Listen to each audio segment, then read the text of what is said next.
Welcome to your Monster Energy Recap Round 3 of the Lucas Oil AMA Pro Racing Motocross Championship.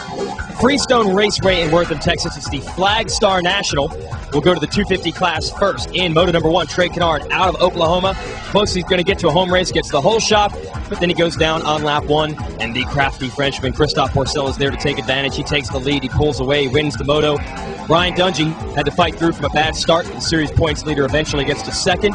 And Kennard, a spectacular charge from out of the top 10 after the crash, bulldogs his way into third to keep himself in contention for the overall win. And that'd be a factor in Moto 2 because Pourcel would get a terrible start, put him outside the top 10 early. Kennard gets the good start again. He tries to run away from Dungey. They put on quite a battle for a few laps. Dungey grabs the lead. Kennard fights back.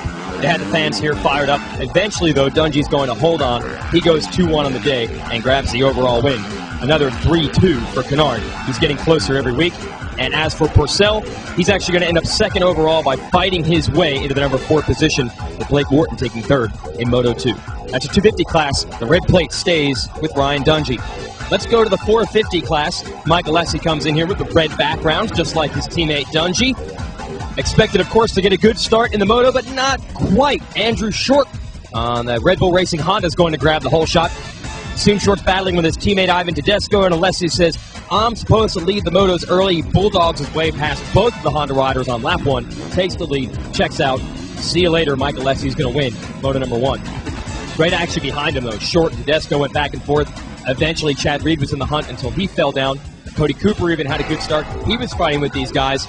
But coming through the pack late, Josh Grant would rally for third. He'd get close to Short, couldn't make the pass. That makes your final podium Alessi, Short, and Josh Grant at the end of Moto 1.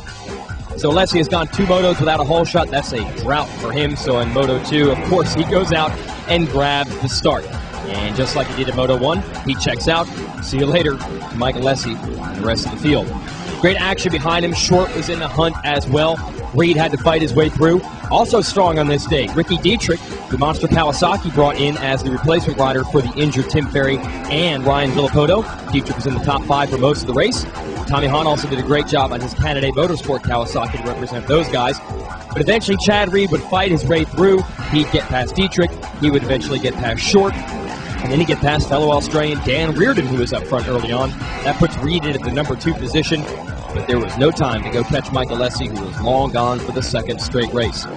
Quite a weekend for Suzuki here in Texas. The Rockstar Makita boys got themselves the points lead in both classes, and they've also got Chad Reed riding out of that truck, and you can expect him to get stronger as the year goes on. Check out allysports.com for more information on the series, and check out NBC coverage live next Saturday afternoon from our next round, the High Point National in Mount Morris, Pennsylvania. For the Lucas Oil AMA Pro Motocross Championship, I'm Jason Wygant. I'll catch you next week.